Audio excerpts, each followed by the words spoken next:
Welcome back to the Mike and Andrew Show. I'm Andrew Serwick here again with Mike Meredith. Mike, how are you doing this evening, man?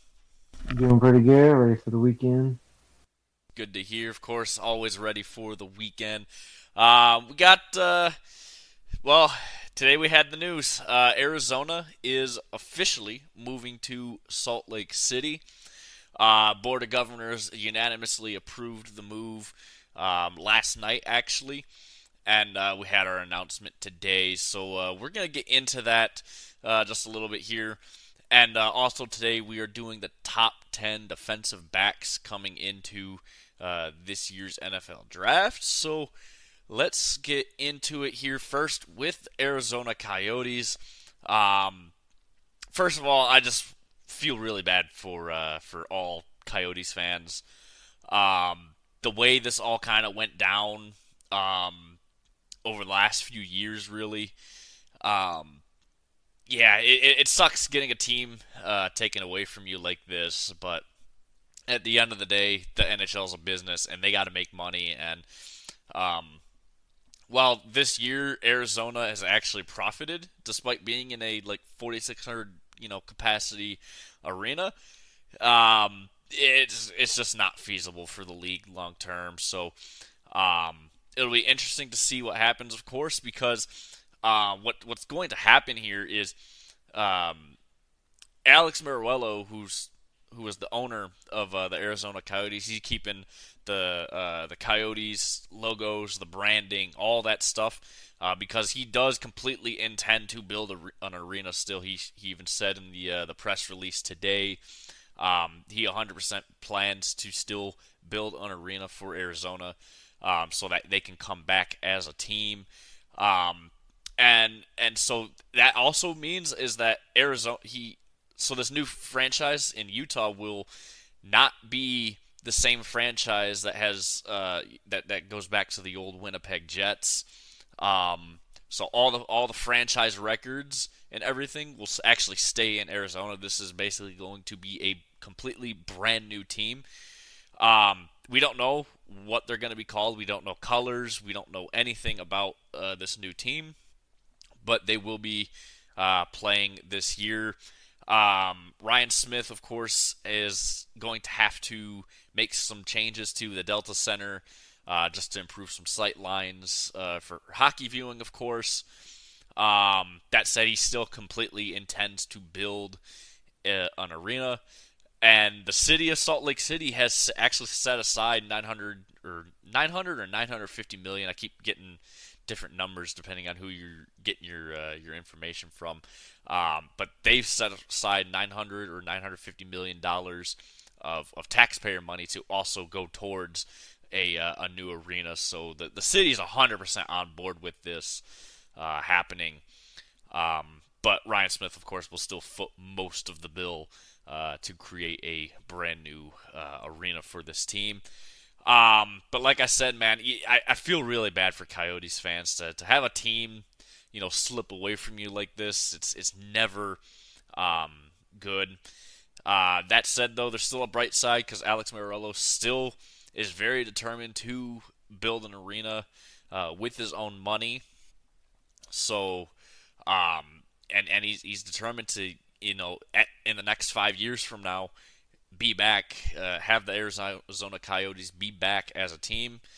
Um, it'll be interesting to see what happens too, because the records and everything might just get completely erased, but the franchise itself is actually going to be just considered inactive for the time being. But yeah, like I said, I feel really bad for Coyotes fans, of course, because no one should have a team get ripped away from them in this sort of fashion. But um, like just not able to find a building, not able to get a building, then the people of Tempe, too, deciding that they wanted a landfill over an arena there, absolutely, terrible.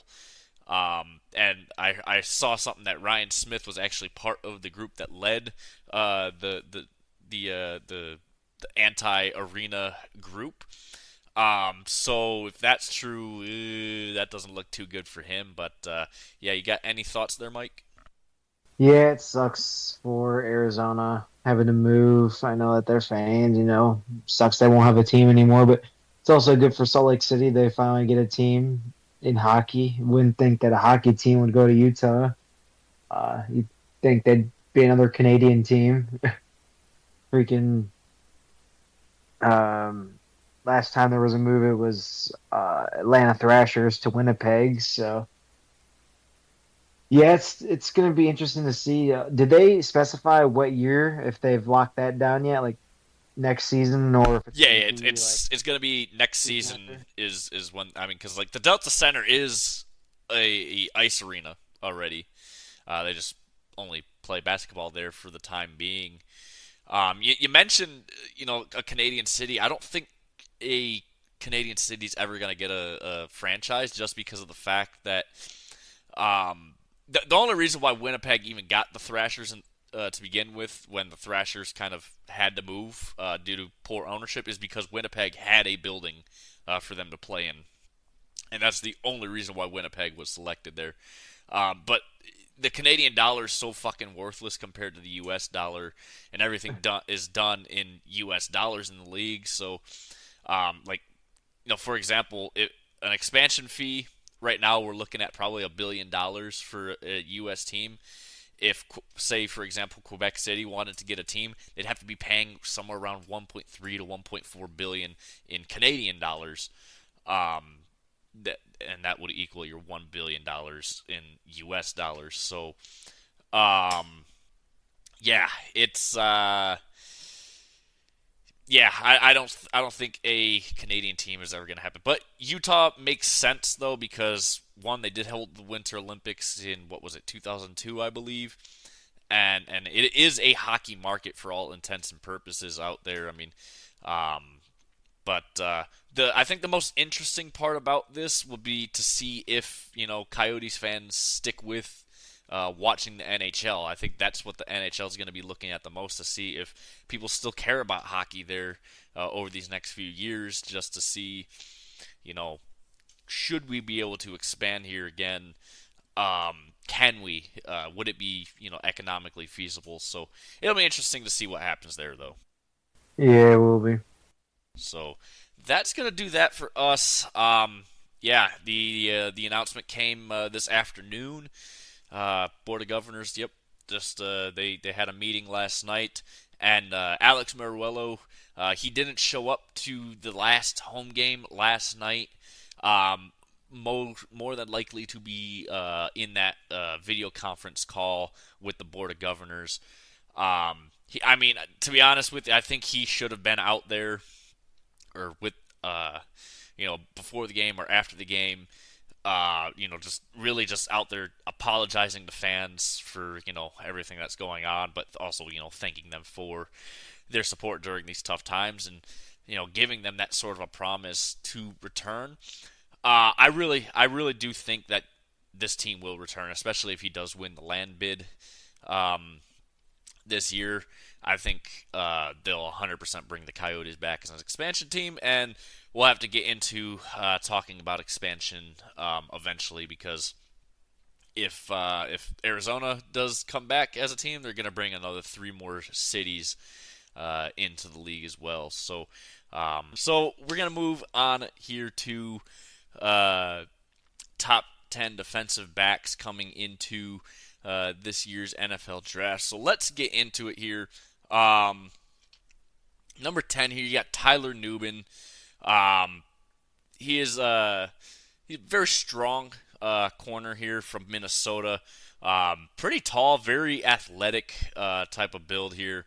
Um, he's a very good tackler. He doesn't try to lay the big hits. He actually wraps up.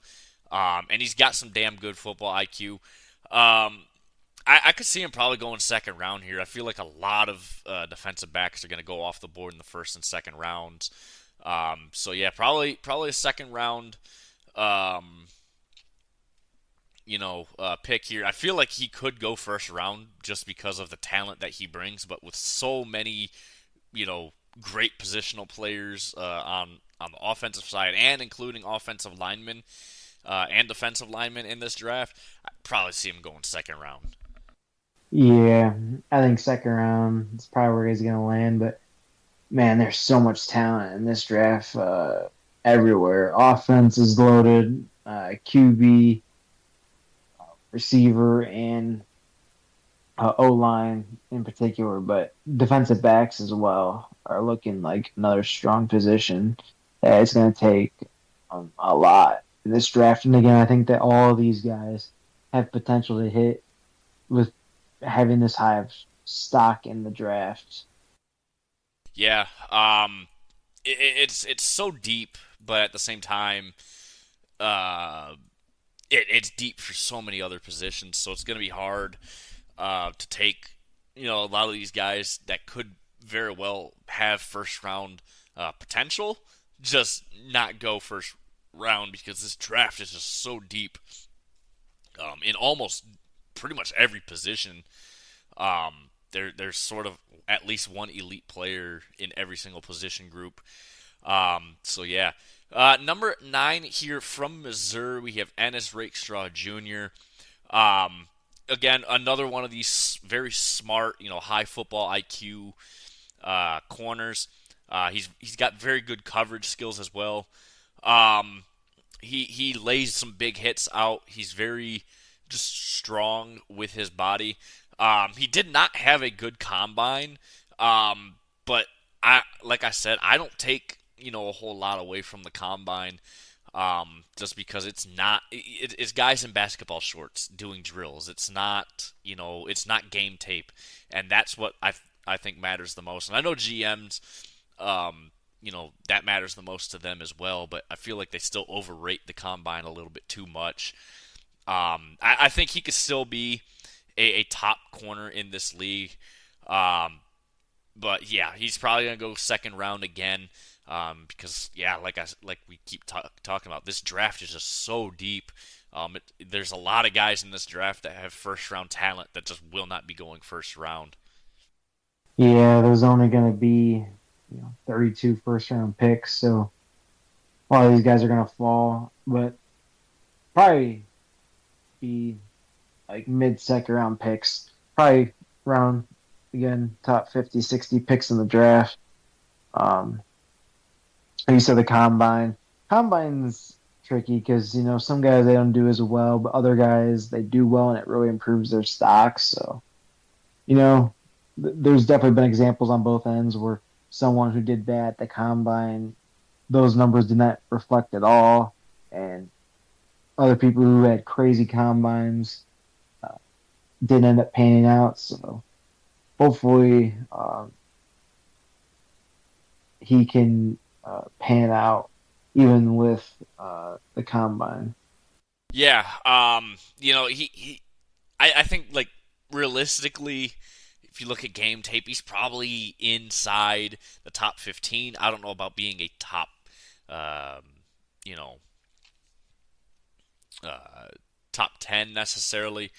But because he's just so, um, you know, good on tape, I feel like that shouldn't affect his draft stock all too much here. But speaking of, on the opposite end of this, we have Tyler Owens from Texas Tech, who game tape wise, yeah, didn't look all too great, but he had a very, very strong combine.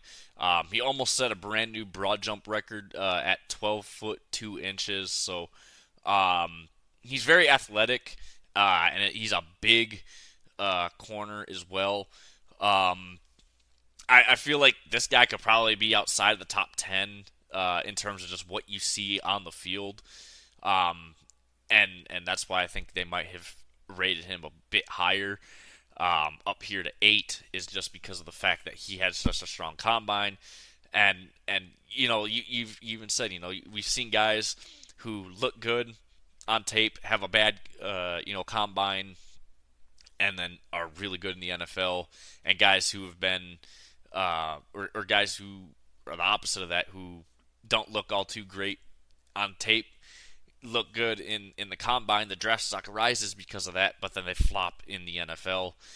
And sometimes it works the opposite. You can not look great on tape, but have a really good combine and still be really good in the NFL. And then also have really good game tape and then have a not so good combine, and then you're also just not good in the NFL. So it goes either way, but more often than not, a good combine doesn't really mean anything here. So Tyler Owens, I think he's a little bit overrated on this list, but I think he still has some potential here in the NFL. Maybe not a number one corner, but a definite number two in the NFL. Yeah, and a lot of teams are going to be looking for that number two because I feel like most teams have at least one guy that can throw in that corner and feel pretty comfortable with, but finding that second guy who can guard someone like Puka Nakua, who's the second receiver, or um, like T. Higgins, like a really strong number two that uh, they're going to need to put someone on. And Tyler Owens, if he can uh, take those combine numbers and actually put them to use and use, um, that crazy jump and all those other factors that he had and tested so well and into the NFL, he could be a really good corner for any team.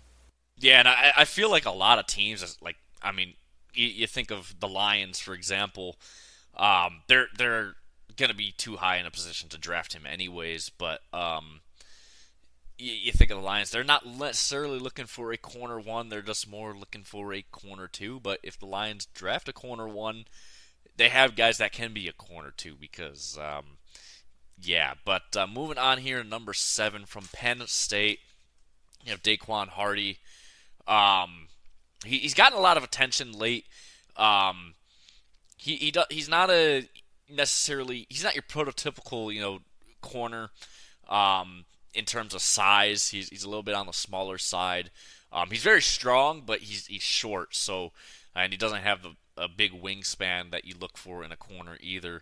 But he has very, very good coverage skills, and he's wicked fast. I mean, he ran a 4.38 in the 40 at the combine, and that's gonna make a guy's draft stock rise if you're fast as a defensive back. And well, he's definitely one of the fastest in this class. But if you just look at game tape, he has some very good coverage skills, and I think a lot of that has to do with the fact that he's just very, very fast. Like I said, he doesn't have the big reach or the height like most other corners or safeties in this draft, but I think, yeah, he can definitely be a top 10 defensive back taken in this draft for sure, and probably maybe late first, but probably closer towards an early second round pick. Yeah, he's another one that's pretty borderline.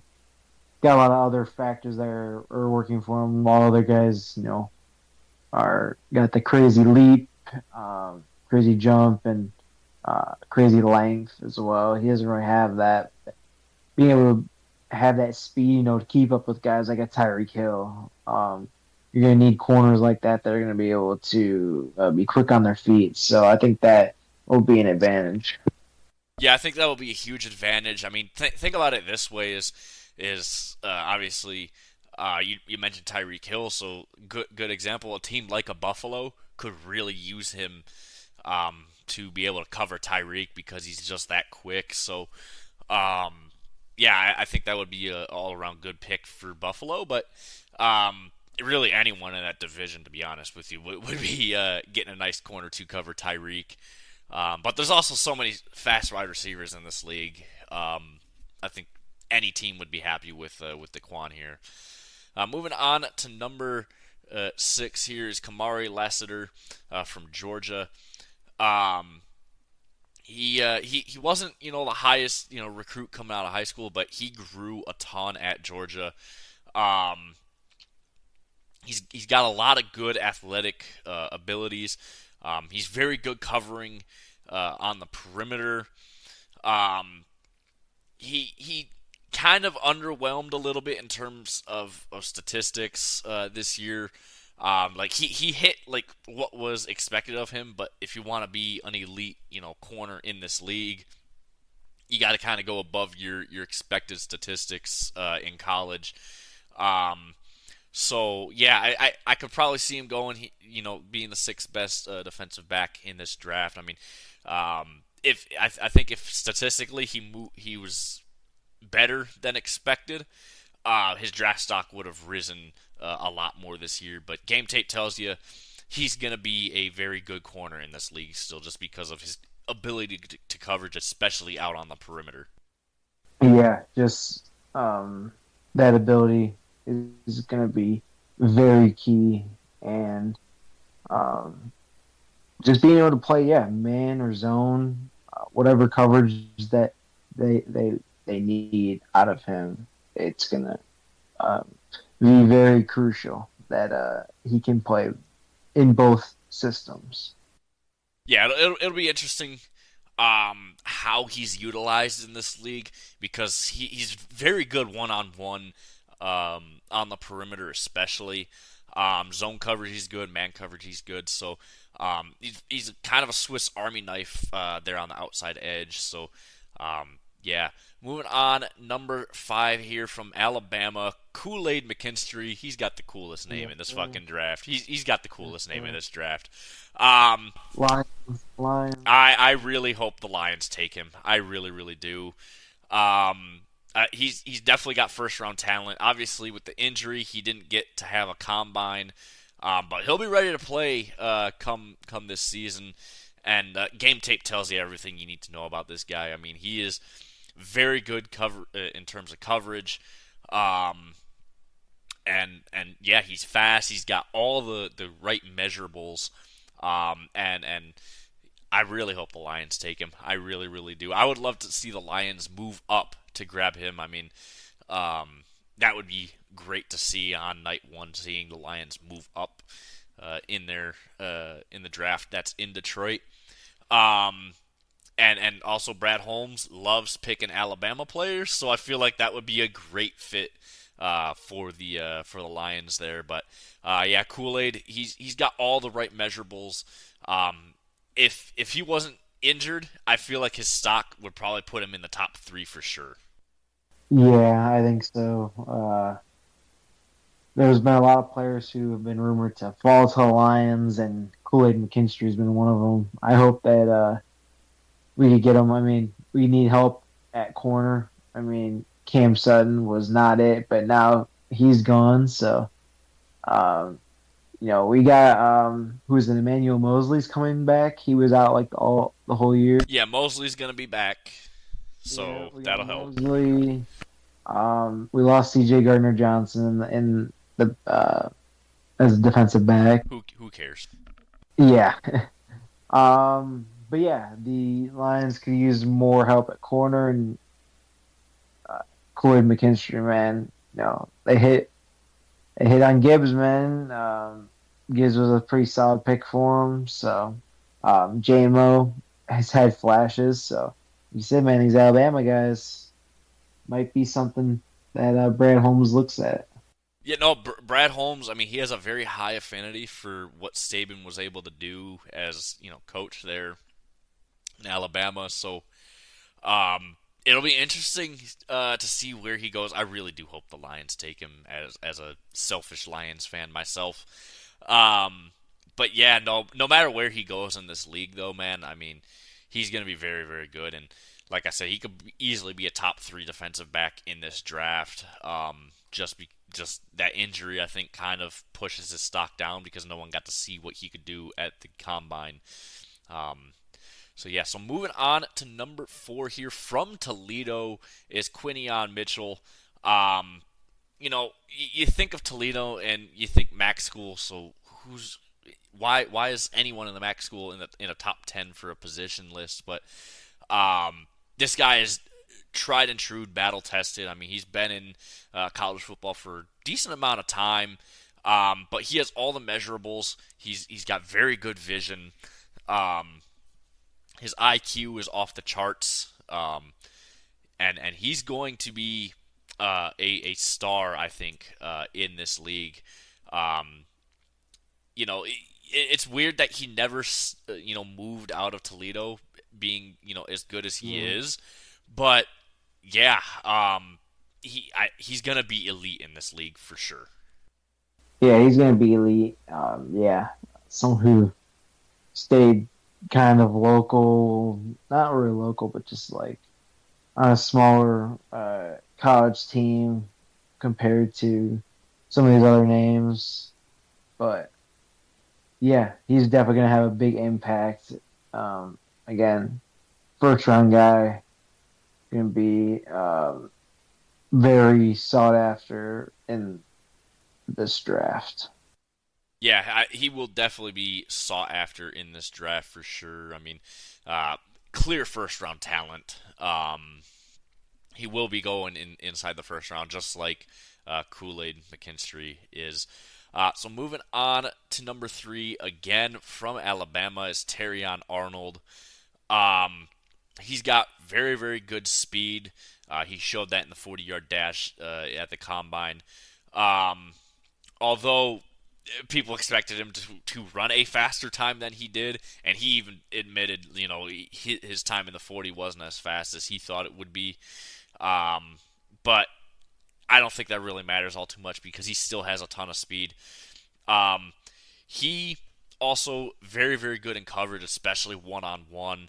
I don't think the Lions are going to be able to trade up to get him. I think he's probably going to go mid first round.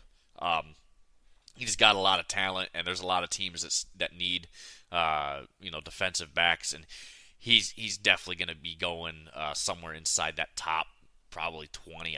I would say. Yeah, top 20 seems about right.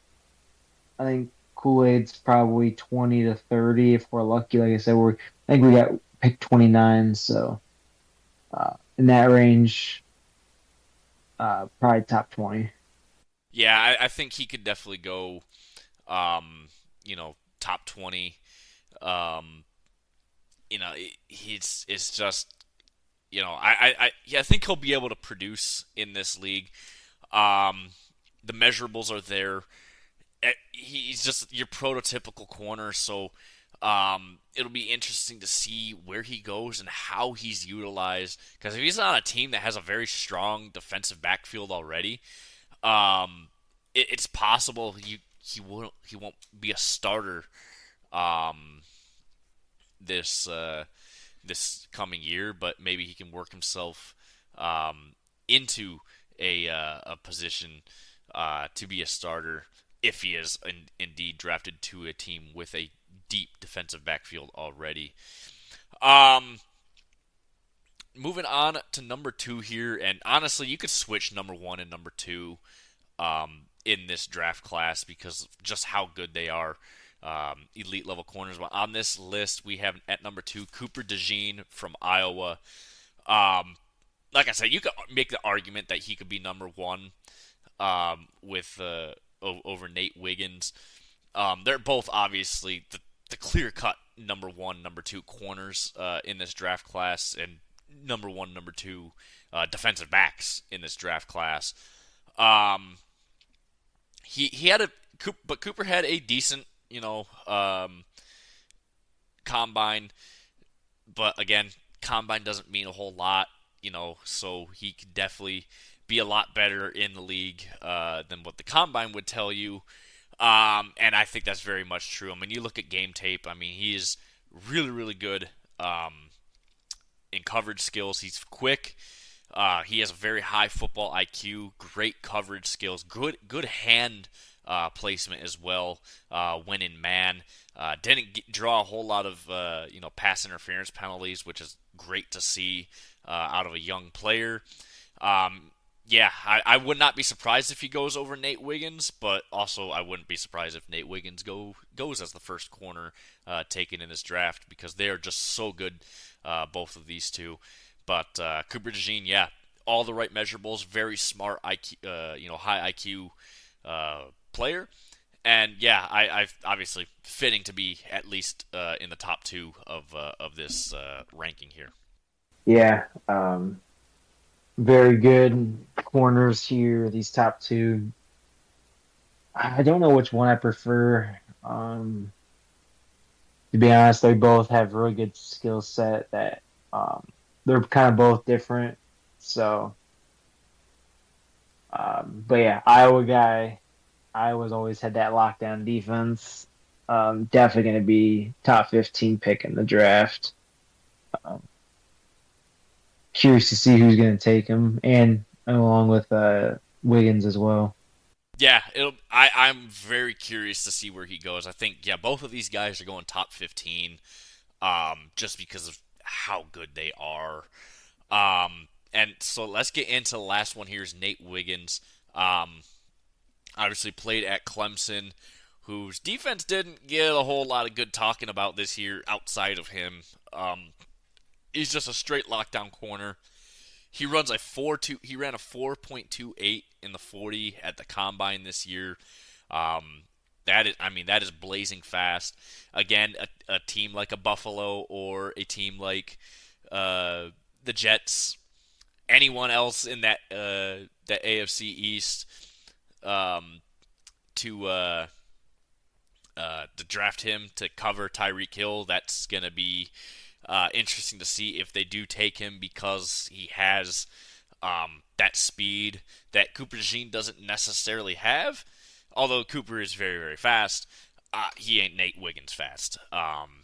But yeah, Wiggins again, high IQ. He did suffer an injury at the combine, so that might cost him being the first cornerback slash defensive back taken in the draft. But I think all the pros that he brings could definitely outweigh that small injury that he suffered at the combine.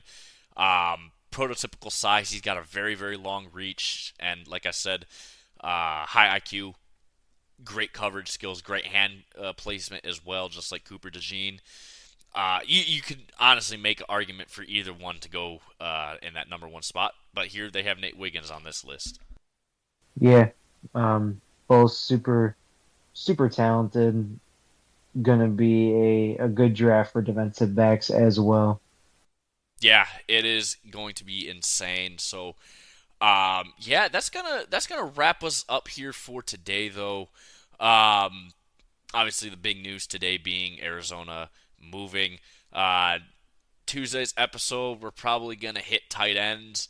Um, and then we'll hit linebackers on Thursday's episode before the draft, as well as going through a mock draft. Which I don't know if I'm gonna go and load up a mock draft or if we're gonna do our own mock draft. We'll talk about that, Mike. But um, Hmm. rate, review, subscribe, help us out. Let us know what you want to see. We're gonna keep growing this thing, guys. Keep sharing it with your friends. Thank you guys so much for listening, and we will see you guys on Tuesday.